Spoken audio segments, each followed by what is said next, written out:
Baseball isn't just numbers, numbers, numbers. This game is not being played on computers. You don't do that with a bunch of statistical gimmicks. You don't put a team together with a computer. We're talking weighted runs created plus, expected WOBA, his sweet spot rate, defensive runs above average, average exit velocity, barrel rate, xFIP, BABIP, SIERA. We are above replacement radio. And welcome to Above Replacement Radio. We're talking baseball kind of whenever. I'm your host, Chris Gianta. Over there on the other side of the screen is Daniel Curran. How you doing, Daniel? Chris, I'm doing very well today. It's been a couple weeks since the last recording, but we're back. It is a new month. It is September. So I mean, it is officially the home stretch of the regular season. I don't know about you, but this regular season has gone by way faster than it feels like it normally does. We're already in the last month. There's about 25 games left to play, generally speaking. A lot of division races. I feel like really only one division is like truly wrapped up at this point. So there's a lot to look forward to, in the coming month here.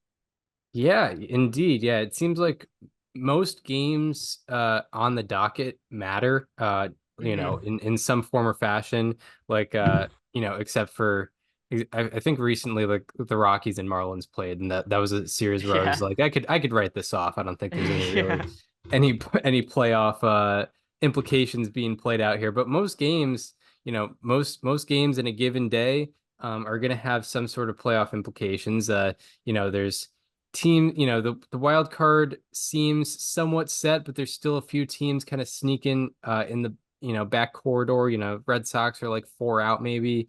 Mets are 3 out. So anything's sort of possible here. And there's, a couple teams straggling behind them where if they get hot, there's a possibility they could get in. So yeah, it's going to be an interesting month of baseball for sure. Even if you're just looking at seeding, obviously as you mentioned, pretty much only one division where it seems pretty locked up. Most others, there seems to be some competition. So awesome. That's what we love to see as baseball fans. A division that was a little bit closer maybe a month ago that has a little bit more separation now is the AL West. The Mariners used to be leading that division. Now it is the Astros somewhat comfortably right now. And the Mariners a little over a week ago decided to cut ties with their longtime manager, Scott Servais, who had been there since 2016. What did you think of the move? Yeah, it was it still felt like it came out of nowhere. I mean, it felt like this was clearly going to be a season where some major change was made with the Mariners. I don't really know if Scott Servais was the correct guy to take the fall here, but someone had to. As of now, Dan Wilson is the interim manager. But this is a team that has, I think the players have pretty clearly underperformed, the offense especially. I mean, we are going to look at one of the best pitching staffs in recent memory, and the season that all 5 of them have had is going to be more than likely just completely wasted by the fact that the offense really couldn't hit much this year.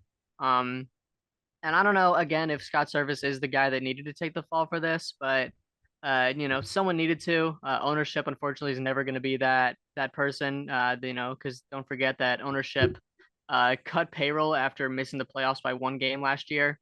So, it's hard to really say what the right move is in a situation like this, but something clearly had to be done, and this was the move that they went with.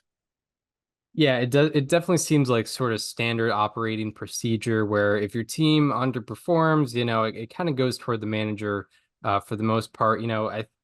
The GM Jerry Dipoto, I think ownership is kind of sticking by him, and I think he's making his best efforts with what he had, with the resources that he has.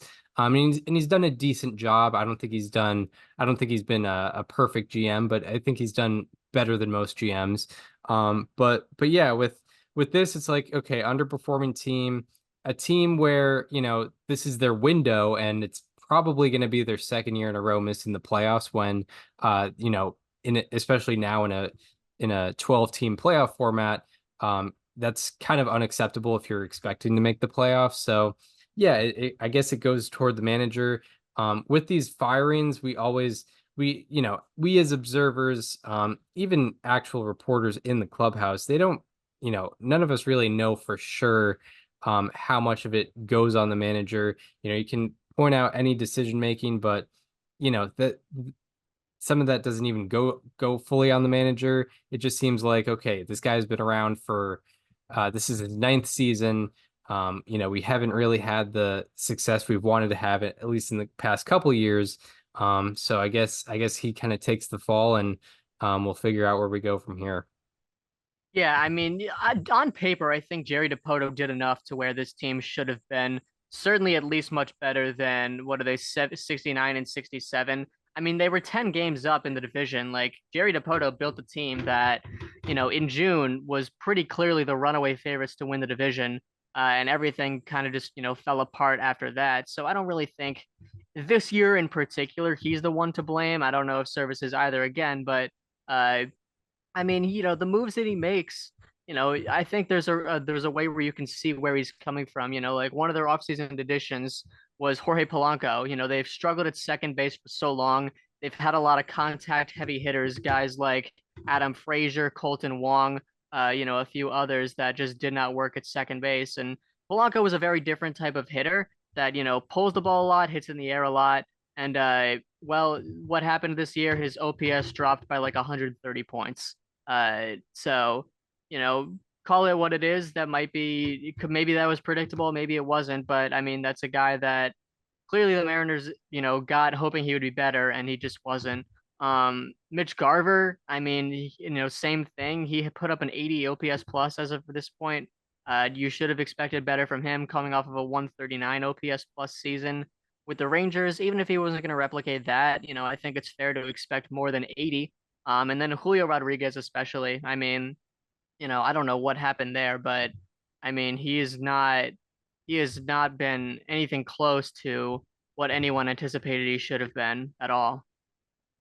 Yeah, exactly. I do kind of ponder what this season looks like if Julio Rodriguez has his normal hitting production, which was I think his OPS, his career OPS plus heading into this year was in the 130s. So in a year where, hypothetically, if we're playing the math here, in a year where he has those numbers, maybe he has two or three more WAR, and maybe instead of being 5 games out, the Astro or the Mariners are 2 or 3 games out, and then also right in the mix of the wild card race. So, I mean, just the difference of Julio Rodriguez performing like he had grown used to performing could have made a major difference this year. And it's a thing where how much of that goes toward manager or even just general coaching staff. I will say there's a big trend for whatever reason, well, probably somewhat due to the ballpark, but with the Mariners acquiring players and just their offense going completely dead. Notably this year, it is Jorge Polanco, Mitch Garver. Last year it was Colton Wong. I think year before that it was Jesse Winker. Yeah. It just seems like year after year, they'll get the bats, they'll get a consensus good hitter. It just seems like they can't adjust to Seattle, or something's going on with the coaching staff. Who knows with that? Yeah, it's hard to say exactly what's going on. I'm looking at Julio right now. You look at his all of his underlying stuff suggests he should have been better this year. He has a 272 expected batting average compared to a 259 batting average. He had a 449 expected slugging compared to a 373 actual slugging. His bat speed was 95th percentile. He did very well with defense and base running this year, as per usual. The thing that really sticks out to me is sort of the distribution of power. I mean, this is something that I've talked about for I guess quite a while on this show now. Really, it's been a theme of mine, I think, throughout this year. And Julio, in 2023, 30% of his fly balls were hit straight away. This year, it's 35.9%. Right. So, I mean, he's hitting to the deepest part of the yard far too much. He's not pulling it as much as he used to. And I think that's been a part of it. Yeah, I think that's certainly a factor, and that will increase your gap between actual numbers and expected numbers. and kind of take that luck factor a little bit out of it. Yeah, no, it's been interesting, and yeah, it in a lot of ways it kind of feels like the same story every year. Pitching's there, offense isn't, and maybe that's just a natural course of events when you play at T-Mobile Park. However, even in the park adjusted statistics, the Mariners have a below average offense, which is not going to play when you're trying to compete for a division. So yeah, in regards to that, even if it's maybe it's not on the manager, maybe there's a hitting coach issue, but even with that, the manager does have a good bit of say in who their staff is, if not full say on what their staff is. So maybe it lies within that.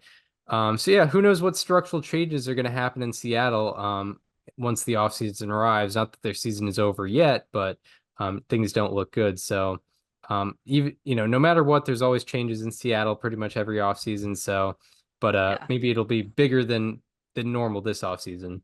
Yeah, I mean, when this team made the playoffs in 2022, right? I mean, they were one strike away or one out away from really flipping the series on its head, in game one when they brought Robbie Ray in to face Jordan Alvarez. Like I know they got swept, but that was such a winnable series against the Astros that they, just kind of flubbed in every game and went in one way or another, whether it be a blown lead, whether it be not scoring a single run in 18 innings. Like the Mariners just kind of fell apart when it really mattered in that series. But, we had that kind of uh notion of, okay, well, this is the first year they got to the playoffs. They faced a superior team with better playoff experience. You have to feel that this team's going to be back. And at this point, it's like, are they going to be back? Are they going to be back? Are they going to miss the playoffs every single year? Like, because what is it going to take if a 10-game division lead in June was not even close to enough? Yeah, exactly. And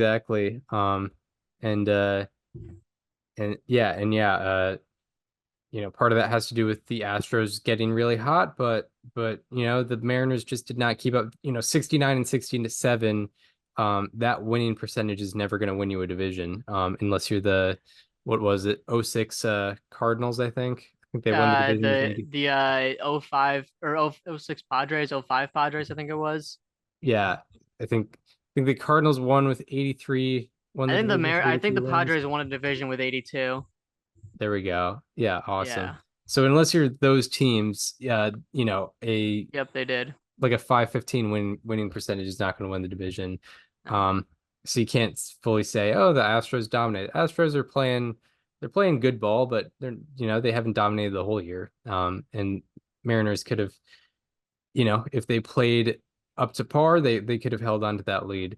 This was, I think when we look back, we're gonna look at this as what should have been the year. I mean, I know that the Astros, only won 90 games last year, but I mean, they're not world beaters this year like they have been in the past. I know they have been in recent months, but you got to remember that they were 10 games under 500. Like the only competitive team in the division was 10 games under 500. That should be a division win 9 times out of 10 for the Mariners, and it Yeah, probably isn't going to be.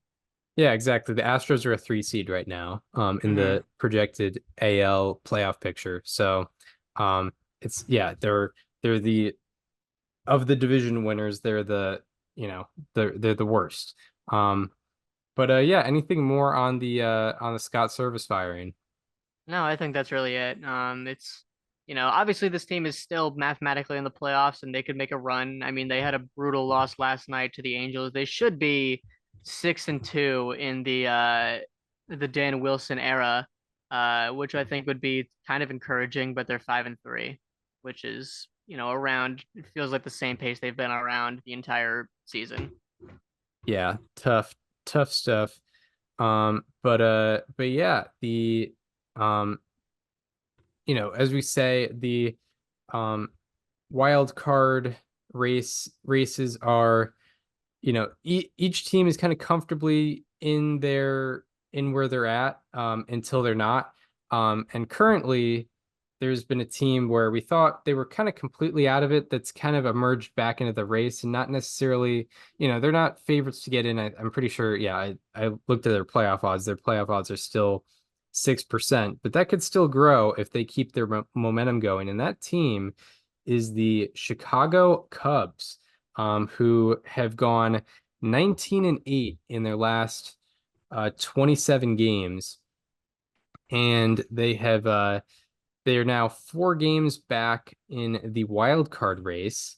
What have you been thinking about the Cubs kind of getting back to where they kind of should have been? Yeah, I mean, I think this goes back even farther than you mentioned with the last 31 games. Since July 4th, the Cubs have the second best record in the National League and the second best Pythagorean win-loss in Major League Baseball. They have a 648 Pythagorean win-loss. They're 31-18 in that span. So I mean, this has been going on for a bit longer. So I am using a bit of a different sample size here, but in this sample size in particular, it's been a combination of just pretty good all around stuff from the position players. They're third in position player FWAR since July 4th, and they lead the majors in base running runs, 8.4 BSR ever since that date. And obviously, base running is not a huge, part of the game, but I mean, it's something that they've been the best at while also being above average at offense and above average at defense. And I mean, that's probably to be expected when you have guys like Dansby Swanson, Nico Horner in your infield, Pete Crow Armstrong getting a lot more playing time in the outfield. Um, I think the most exciting thing to me in this span has been the potential growth that we've seen from Pete Crow Armstrong.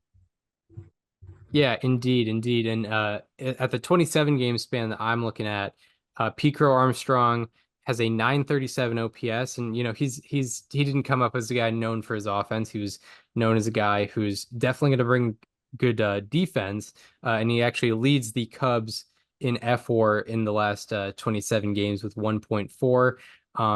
And then you look beyond that. Ian Happ has been delivering offensively with a 955 OPS in the team's last 27 games. Seiya Suzuki's at an 865, and Miguel Amaya, although in less plate appearances, has a 924 OPS. So yeah, it seems like the offense kind of collectively is just coming out and performing to a very high level. Their team OPS actually in this span is second highest in baseball, or at least in this 27 game span, second highest team OPS. So yeah, things are going pretty well. And yeah, that team OPS being second highest is even better considering how good typically their defense and their base running is, as you just mentioned. Going back to Pete Crow Armstrong, because I really do want to touch on this because I think this is such a huge development for the Cubs, not just this year, but going forward.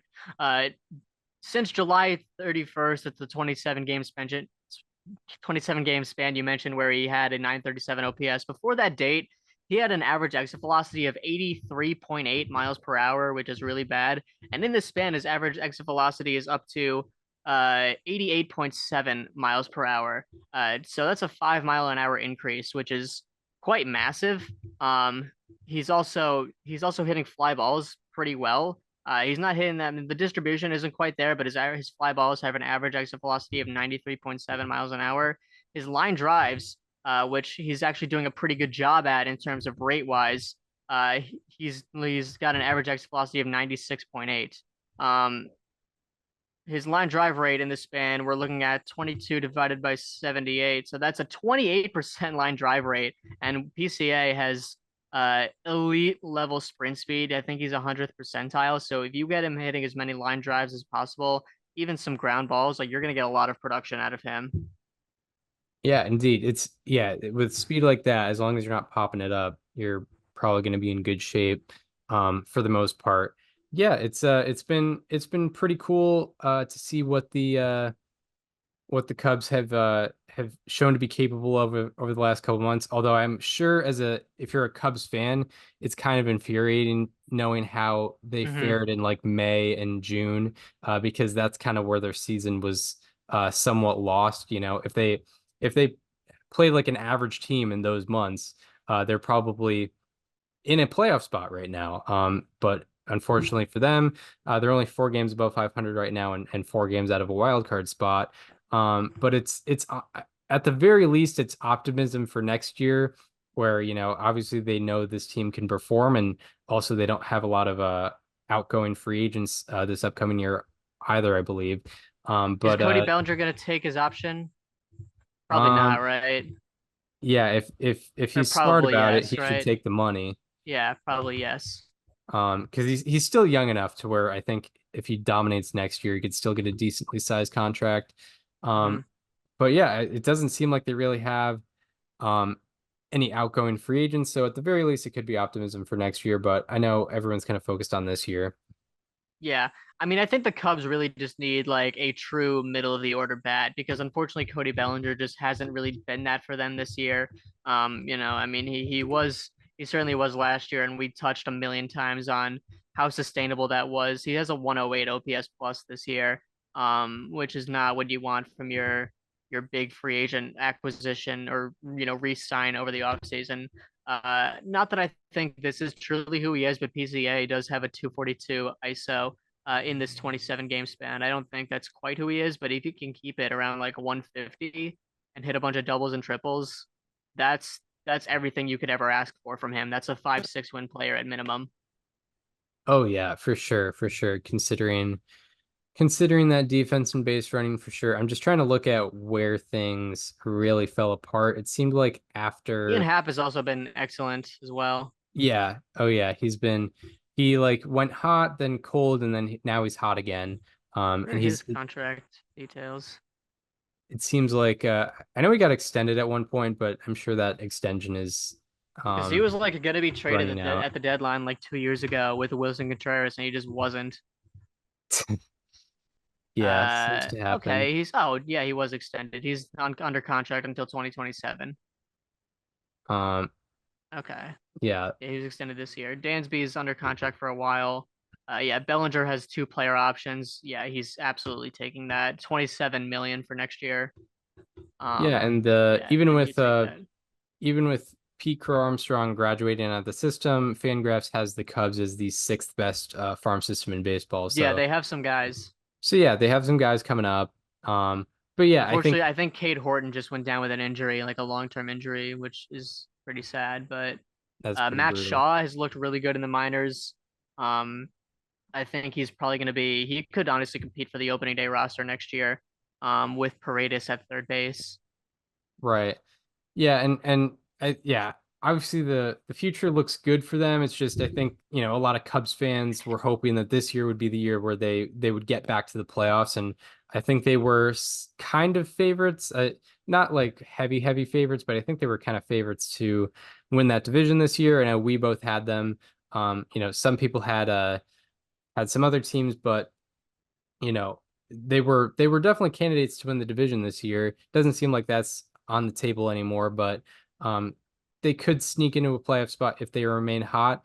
And there is optimism for their, uh, close for their upcoming schedule. They close out the series with the Nationals today. They have already won that series. They're looking for a sweep. Then they host the Pirates, so they could do some more catching up. However, after that, it's Yankees and Dodgers. So those are going to be some tests. Those, if they're able to get by them, maybe they're actually in this race. But they could easily fall out of it with those two.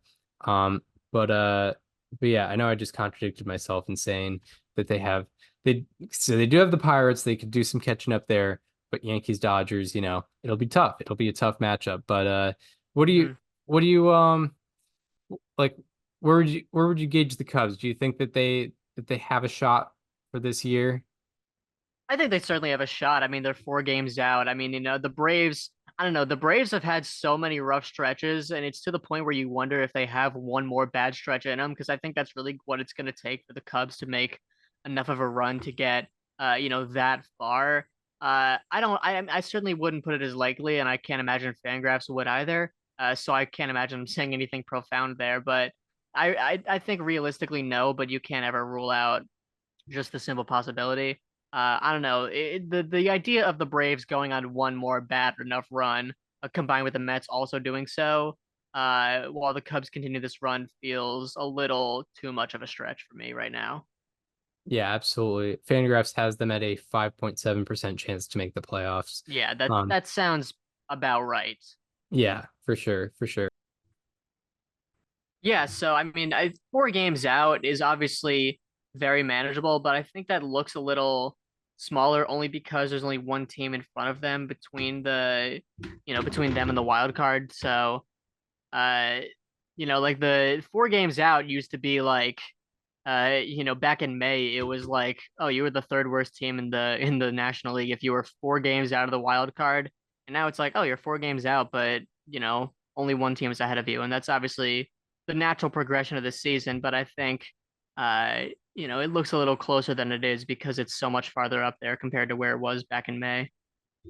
Yeah, for sure, for sure. And if and this would be a very high ask, but if the Cubs keep playing like 700 ball for the Yeah. remainder of September, I think they could do it, but the odds of them maintaining, a 700 record Who do for they have? Who do the Cubs have for the rest of the season?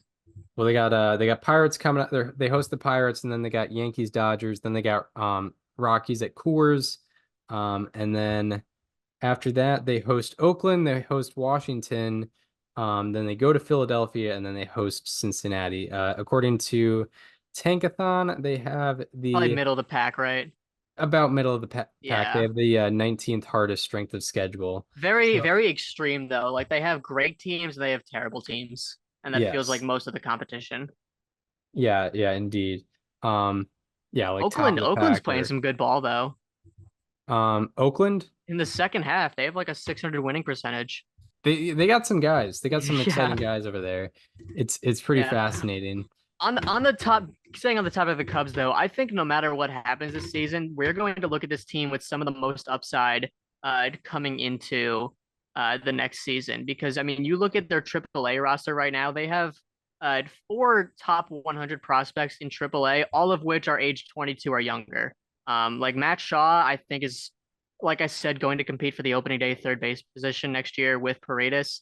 Maybe they get aggressive and trade Paredes to a team that is enticed by his, pulled fly ball rate that would probably work better in their park compared to Wrigley. And, that's obviously, I mean, you have to really believe in Matt Shaw for that. And it's hard to do that for any rookie. But I mean, he was a first round pick last year. He was a Cape League MVP in 2022, which I think means something to me. I mean, if you look at the track record of Cape League MVPs, it's a lot of guys that have gone on to do great things. In fact, it was Travis Bazzana last year, and he was the #1 pick this year. Um, so that's certainly very enticing to me. Kevin Alcantara is another outfielder that looks interesting. Moises Ballesteros is a 20-year-old catcher that is tearing it up and well, not tearing it up in AAA. He is a 106 weighted runs created plus there, but at 20 years old, an above average weighted runs created plus in AAA, like that means something. Yeah, for sure, for sure. And that doesn't Yeah, even go in. Yeah, that doesn't even go get into Owen Cassie as well. yeah. My worry is like it's just gonna feel like deja vu heading into next season. Like, oh, they're Hmm. coming off a season where they display, they They were showed a so lot of close, green. right? Yeah. Yeah, they were so close. They showed a lot of reasons to be optimistic, and they have a great farm system coming up. And it's like we're gonna talk about the Cubs the same way, and hopefully for Cubs fans' sake, it's not the same result next year. But hopefully it's a little bit of an easier ride next year for them. But yeah, no, it's there's a lot of reasons to be optimistic on the north side, but The Cubs yeah, draft this year. baseball can happen. I just saw what kind of got the Cubs in trouble was between May 15th and July 3rd. I believe they were 14 and 29. That's what kind Yeah. of killed the season for them. It was even Um, earlier than that too. Like I went to that game where they lost 17-0 to the Red Sox. And that yeah, was and like, I they think we talked were about them in that stretch as well. they were in yeah, they were in the like heading into that series, they were firmly like top of the division. Yeah, they were 16 and 9 or yeah, they were 16 and 9 heading into that series and half a game out, probably from the Brewers. Um, Oh, Yeah, they drafted. Oh yeah, Cam Smith has also been hitting well. Yeah, he was their first round draft pick this year. He won I think like League Player of the Week in High A recently. He's not listed as Fangraphs top 100 yet, but I would have to imagine he will be next season. That's yeah, there another we third go. base option. There we go. So Anything, yeah, yeah. anything more on the Cubs? No, I mean I think, obviously yes, I think ultimately this season is going to come down to imagine if we just played competent baseball, in late spring and early summer. Um, and I think that should be the number one takeaway. But also, I mean, I think the farm system development for them this year has been absolutely tremendous. Maybe more so than any other team in the big leagues. Yeah, yeah. So things look good. I don't think they were rushing to compete this year, but it would have been nice. I think that's the Yeah, kind of the overall sentiment with they should have. I mean, I had them win yeah. the division this year, and I stand by that. Like, I still think that. I mean, yeah, I didn't see the Brewers breaking out the way that they did, and I'll admit that I was wrong on that. But I think it made sense to see the Cubs where they were at the beginning of this year. Yeah, for sure, for sure. No doubt about it. As the Brewers aim to be the first repeat NL Central champs since the 2016 to 17 Cubs. And yeah, I think I'm gonna be 0 for 5 on this show with Yeah, predicting I NL think am Central I gonna be? champs. I'm gonna be 2 for 5. Yeah, you got the first two, and then it's Yeah. been kind of underdogs ever since. hmm But yeah, anything more before we get into players to highlight? Let's do it. Awesome. All right. So yeah, now we will get into the part we've most prepared for. We will start with the lows. So we end with the highs, and we will get into our Sunday, September 1st, 2024 edition of Slightly Alarming Statistics. He's been barreling up the ball way less. He's not missing bats. He's not getting the ball on the ground, and people are hitting it in the air more. It's been so bad. He is getting a Slightly alarming. It's September and I still forget that we start with slightly alarming. I was literally ready to start ripping off my how about that, but no, that is not happening now. Um, I feel like we have this trend where we talk about a team that's struggling and we just happen to have that person as that team is a slightly alarming or vice versa. yeah. Um, and that's the case today because my slightly alarming is on the Seattle Mariners. He's not part of the offense that we've talked about being a reason for their shortcomings this year, but it is actually coming from their biggest strength. I'm talking about George Kirby because he has indeed been struggling as of late. Over his last 6 starts, he has a 6.23 ERA and a 6.34 FIP. Among the 76 qualifiers in this span, he has the fifth worst ERA, the fourth worst FIP, and is tied for the worst FWAR.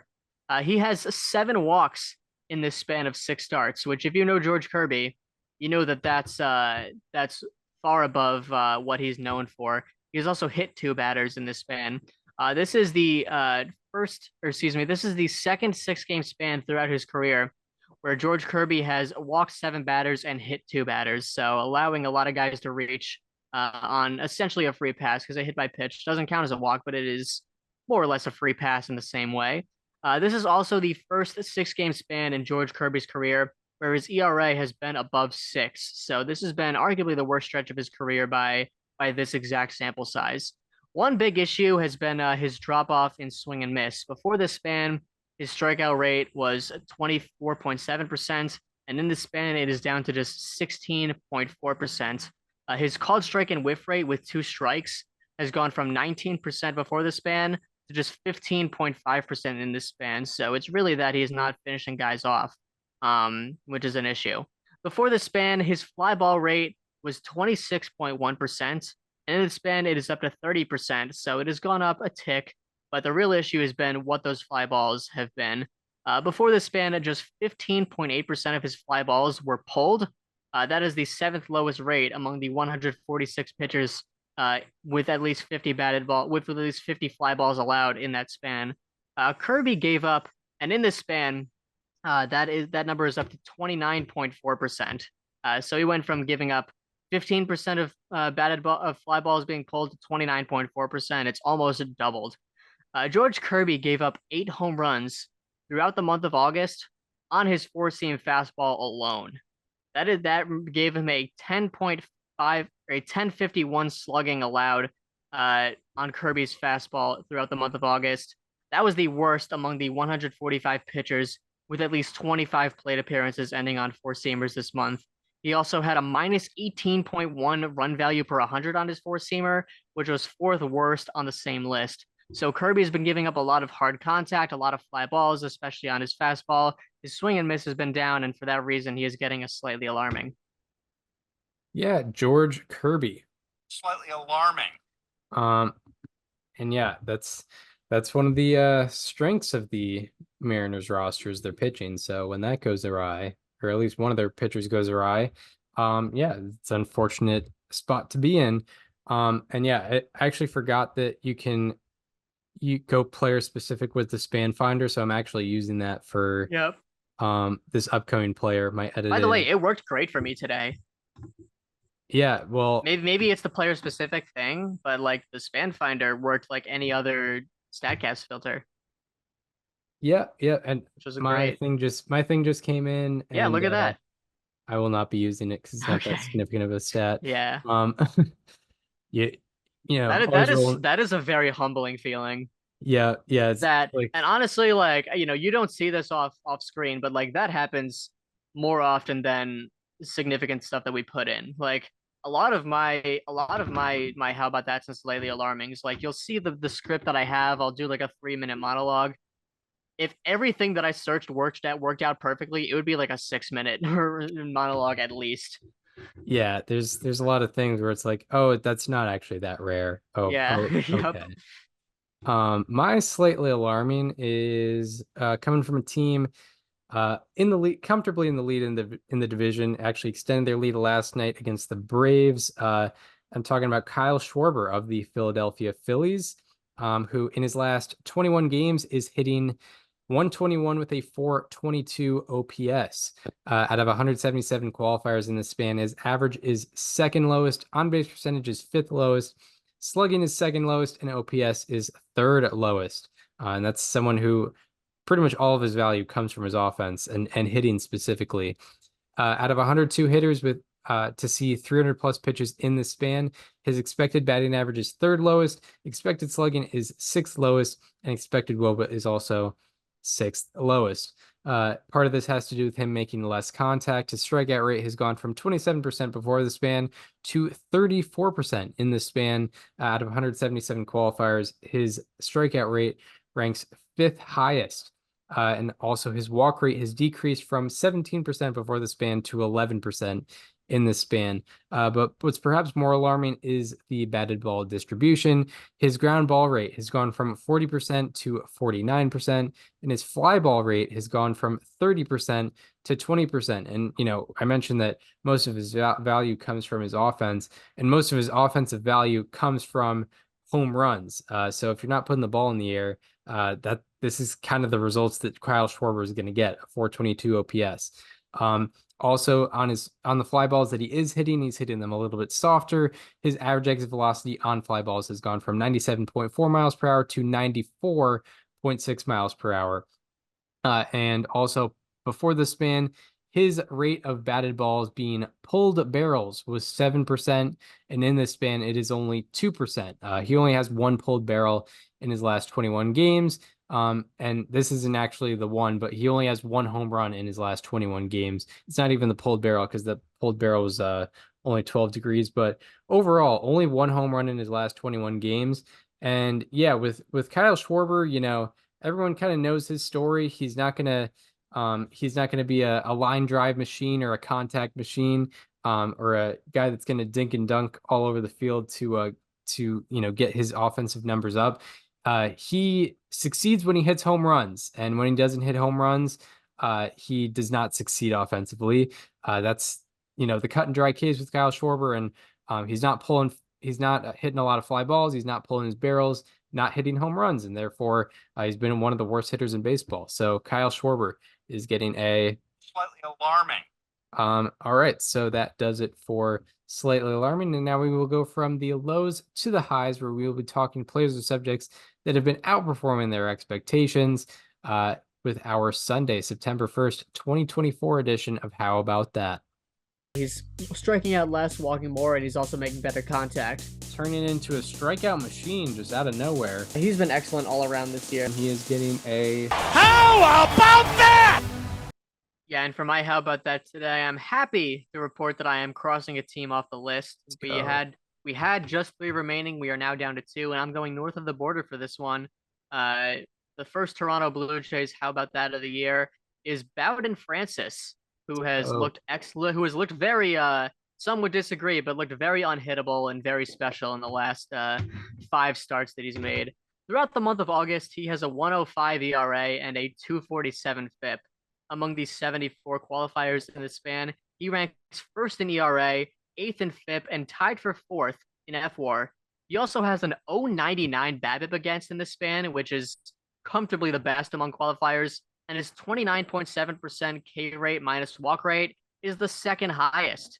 The biggest difference maker for him in the span has been the increase in his splitter usage. Before the span, he used his splitter 13% of the time, and in this span, he has used it 27.2% of the time. He's began throwing it a lot more to righties. It was usually thrown exclusively to lefties before the span, but he's kind of evening it out a little bit more now.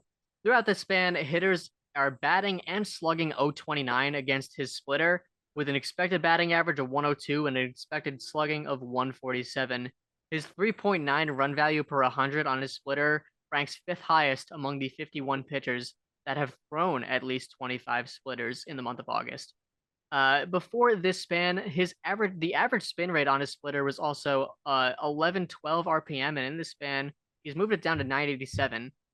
So that has played some sort of role. I'm sure there's someone with a little bit more knowledge from me on pitch movement and spin as to what kind of change he made and how it's impacted him. But the spin rate's gone down, and that's been one of the major changes that he's made to his splitter. Overall, the whiff rate on all pitches has gone from 18.9% before the span to 23.3% in this span. His chase rate has gone from 22.5% in the span or before the span to 32.1% in the span, almost a 10% rise. His pop-up rate has gone from 7.7% before the span to 13.5% in the span, the 13th highest among the 148 pitchers with at least 50 batted balls in the span. So I talk about an 0.99 BABIP against, and you can thank in part a 13.5% pop-up rate for that. His fly ball rate has remained high. He actually has more fly balls allowed than ground balls in this span, but the fly balls that he's been giving up have been much better. His barrel rate on fly balls has gone from 27.9% before the span to just 10.3% in this span. It is the second lowest among the 46 pitchers with at least 25 bad fly balls given up in this span. The pull rate on his fly balls has also gone from 34.9% before the span to 27.6% in this span. And because of factors like this, the home run to fly ball rate for Bowden Francis has gone from 23.3% before the span to just 10.3% in this span. He also has a 12.2% line drive rate in the span, and that is the second lowest on the aforementioned list of 148. So Bowden Francis has been giving up pretty optimal contact, a lot of high fly balls that don't have a lot of juice on them, not a lot of line drives. The ground balls have been low, but fine enough. And it's easy to see where the 0.99 BABIP comes in. But the strikeouts and walks have also been there in a big way. Obviously, he flirted with that no-hitter against the Angels. He threw 8 scoreless against the Red Sox this week, and it's been much longer than that Bowden Francis has been one of the best starters in the league. Yeah, Bowden Francis. How about that? Yeah, it actually this is more inside baseball, but when I was researching, I already had my how about that picked, and I was looking at slightly alarming stats, and it was one of those things where I forgot to click I forgot to switch from pitcher to batter for like lowest expected stats, and I saw about Bowden Francis as like one of the lower ones, and I was like, I really hope Daniel picks this because I already had my how about that picked and researched. So yeah, good that it worked out and no overlap either. Excellent. So yeah, it's perfect play. My how about that is not a victory lap, but he is sort of taking the place of the guy I had as a player to watch on this team. I'm talking about Ramon Urias of the Baltimore Orioles. For context, the kind of primary third baseman and also partially second baseman of the Orioles, Jordan Westberg. He's been injured for probably at least a month now. But Ramon Urias has kind of taken his place in the lineup very effectively, at least over his last 15 games, because Ramon Urias over those last 15 games is hitting 341 with an 1139 OPS. Out of 184 qualifiers in this span, his on-base percentage ranks 8th, slugging ranks 5th, and OPS ranks 4th. Out of 135 hitters with 200 plus pitches seen in the span, his expected slugging and expected WOBA both rank 5th. Also, part of this has to do with him hitting the ball harder. His average exit velocity has gone from 87.9 miles per hour before the span to 90.2 miles per hour in the span. But a large part of this has to do with the batted ball distribution. His ground ball rate has gone from 47% to 31%, major decrease there. His line drive rate has gone from 17% to 29%, and his fly ball rate has gone from 26% to 34%. All those things going in the right direction has helped his sweet spot rate go from 29% to 49%. Out of 232 hitters with 25 plus batted balls in the span, Ramon Urias's sweet spot rate ranks 10th. 10th out of 232. That is, better than a top 5%. And also, with him hitting the ball harder, his hard hit sweet spot rate has gone from 17% to 34%. It's about doubled. And out of 232 hitters, his hard hit sweet spot rate ranks 6th. Also, on the fly balls that he's been hitting, which have been at an increased rate, his average exit velocity on those fly balls has gone from 91.9 miles per hour to 96.0 miles per hour. And partially due to this, his barrel rate has gone from 7% to 20%. And out of 135 hitters, Ramon Urias's barrel rate ranks 6th. So yeah, Ramon Urias, playing a key role in the Orioles infield that is kind of ailing with Jordan Westberg being out after his kind of semi breakout this year. But he is filling in very nicely, helping out the Orioles in their division race. So Ramon Urias getting an A. How about that? And right when there's people coming for his position from the minors, whether it be Westberg or Kobe Mayo. Yeah, or like Not 7 helpful. other guys. Yeah. So yeah, happy to only have 2 teams left on the list. The Pirates and the Cardinals are the only ones that remain. Yeah, Pirates and Cardinals. And if we don't, they've been around for a while. They've gotten their share of how about that's in the past, in the 1800s and the 1900s. So yeah. them Yeah, waiting we their talked turn. about, we talked about Arky Vaughn when we did our 1935. How about that? Yeah, for sure. We talked about Tip O'Neill in 1887. I don't want to brag. I was the first one on Silver King back in the 1880s with the Cardinals. Yeah. But it's That evidence is out there. Yeah. it is. Yeah, it's ARR episode -2550. Yeah, exactly. Actually, at that point, it was still the show to be named later. True. Yeah. Yeah, we did have those, about 3,000 episodes.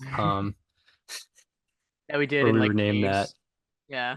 But yeah, now that we are done with players to highlight, we are on to Savant trivia. Yes, we are. I'm doing something similar to what you've done before. We're gonna do a multiple choice Ooh. little game. I Yeah. have 7 questions. All the questions have 3 options. So that's what we're looking at here. I made sure to listen back to when you did multiple choice so that I'm not asking any of the same questions, because that would be quite embarrassing. But yeah, it'll be interesting. 3 options, largely about league averages, or I think they're entirely league averages from 2024. And just kind of niche questions. They're all Some of them league you might, averages. Yeah, pretty much league Okay. averages from 2024. And yeah, some niche subjects, some we've talked about more than others, but yeah, it'll be fun to figure out to gauge kind of where we're at with this. So yeah, are you ready for your first question? Yeah, let's do it. All right, first question. What percentage of the league's barrels are pulled? Is it A, 58.3%, B, 52.1%, or C, 46.2%? Okay, so um, a barrel is defined as any batted ball that produces an expected batting average of 500 and an expected slugging of 1500. So it goes entirely off of expected stats, which do not take into account what part of the field you hit the ball to. So I don't think pull rate has any sort of, well, it might have some sort of correlation with barrel rate, but um I'm gonna go, honestly, I might go with the lesser one. I'm gonna go with the 46%. And you would be correct. Yeah. You are 1 for 1 Yep. on on Savant trivia this week. Yeah, wonderful. Yeah, that one if I were asked that point blank without doing my research, I probably would have picked either A or B, to be Honestly, I honest. probably would have thought it was less than 46%. Interesting, yeah, If you put for that as sure. the highest possible answer, I probably would have said something lower. Okay, yeah, good to Yeah. know. Yeah, I just know that the league average on pulled on anything pulled, Yeah, like is much better. the league average exit velocity is much better. But to be fair, I think, as we've covered before on the multiple choice, only 26% of fly balls are pulled. Hmm. So you can only go so far. So yeah, now on to a similar question. What percentage of barrels end up being home runs? Is it A, 51.4%, B, 47.6%, or C, 43.7%? Ooh, okay. So, I mean, most, I mean, I think you got to consider what part of barrels are like no doubt home runs, like 30 out of 30 ballparks. And I think it's a decent chunk. I'd say that's like between 20 to 25%. Um, then you got to consider everything else. Honestly, I feel like more than half the home runs are barreled, so I'll go with A, or The barrels answer or home is runs. the answer is B. B, Okay. 47.6%. All right. One off there. Mm-hmm. And yeah, I actually expected that to be higher as well. Um, So yeah, 47.6% of barrels are home runs in 2024. I feel like that number has been higher in the past, and part of that has to do with, I think home run to fly ball ratios are down this year, so I think Yeah, that has that a that's little an bit interesting thing to look into. yeah, yeah, indeed. Because I feel like I've looked at that number before and it's been higher, maybe back in like 2021 or 2020. And yeah, I think this is the last question of this ilk, but Okay. what percentage of home runs are pulled? Is it Ooh, A, 67.3%, B, 63.4%, or C, 60.0%? gosh, this is hard. Yeah. Yeah, I mean, I knew it was certainly going to be a much higher number because the league average pull rate on fly balls alone is 26%. I figured home runs would be, I was thinking around like 50%, but clearly I'm wrong there. Um, what is it, 67, 64, or 60? Yeah, 67.3, 63.4, or Okay. 60 flat. Flat. I'm gonna And go. Hmm. and it's what percentage of home runs are Those are pulled. pulled. Yeah. Well, you mentioned home run to fly ball ratios being down this year, and I would imagine that probably impacts straightaway and opposite field, maybe proportionally a little bit more. So I might go with a higher answer here. Let's go with 67. That is correct. Yeah. A, 67.3%. Yeah, there we go. Wonderful. 3. 2 for 3. Very good. And yeah, now we will move on to a pitch metric question. Oh boy. Okay. What percentage of four-seam fastballs are 95 plus miles per hour? Is it A, 46.9%, B, 42.5%, or C, 39.6%? Immediately, I want to go with the middle one. I don't know if I'm going to lock that in yet, but this is definitely something that I've looked into to some degree. Um, because yeah, I mean, there's so much talk about how the average fastball velocity has gone up a lot since just kind of since the start of the pitch tracking era. You mentioned it was what? Can you give me the percentages again? 46.9, 42.5, 39.6. 42% feels the most right to me. I'm gonna go with that. You are one off there. Well, naturally, yeah. It was C, 39.6%. But Okay. yeah, obviously you were one off. Yeah, if I pick B, I think I'm gonna be one off every time. If that's how, if you go in either ascending or descending order. Yeah, exactly. All Yeah, right. it is 39.6%. Are they actually throwing faster these days? Oh, I heard the radar guns are nerfed a little bit. That's what I Yeah, heard. and Yeah, I think Bob Feller actually throws faster than Johan Duran. yeah, yeah, I definitely think that guys who had second jobs threw as hard as today's guys who are probably about 50 pounds heavier on average and have And have trained their spent their whole entire lives to do lives this. pitching. Yeah. Yeah, exactly. Real Yeah, quick, I just because I name dropped him a minute ago, this made me laugh yesterday. I was watching the Red Sox Tigers game, and Jaron Duran led off for the Red Sox, and the Tigers play-by-play guy goes, "Skubal's first pitch to Johan Duran is a strike. Excuse me, Jaron Duran." I mean, It's it's so very similar and also not similar at all. exactly. Yeah, no, that's quite the dichotomy there. Yeah, Um, all right, so I now we get I move. get that you probably see Johan Duran a lot more if you're the Tigers, but Yeah, it made me laugh. exactly, especially over the last couple of years. Um, yeah, now on to a question. This may have been a bit more obvious last year. It was a bit more of a trendier topic. Mm. But for this year, 2024, what is the league batting average on pulled ground balls by left-handed batters? This yeah, this is very specific, but with the shift rules, this was Yes, more of a yes. topic was more of a topic definitely in 2023.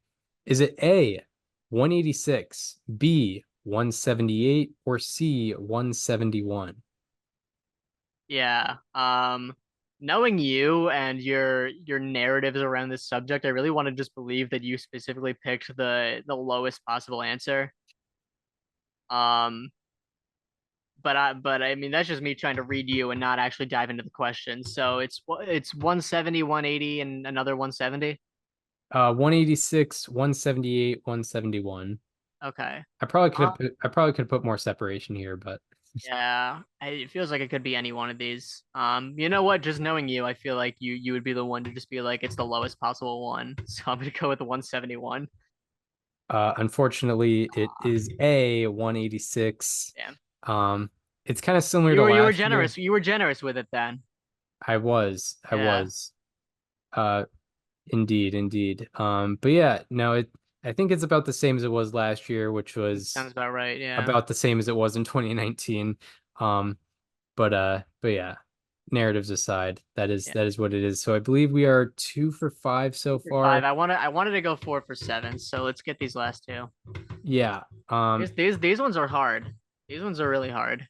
They can I be. think you went like 3 for 8 when I did it for you, and that was with more multiple choice. Yeah, I think I went 2 for 8. Oh yeah. Because yeah, it can be difficult. No matter how much ball Hmm. there's you know corners of the Savant world that maybe you haven't traveled. So yeah, now onto a subject that I kind of hold near and dear to my heart. What is the league batting average on hard hit line drives? Is it A 701, B 683, or C 666? Hard hit line drives. 686 feels the most right, but I don't know. I feel like it's not 656. I feel like it's got to be one of the two upper ones. It's A set 701, 683, or 666. 666. Yeah, that's what I meant.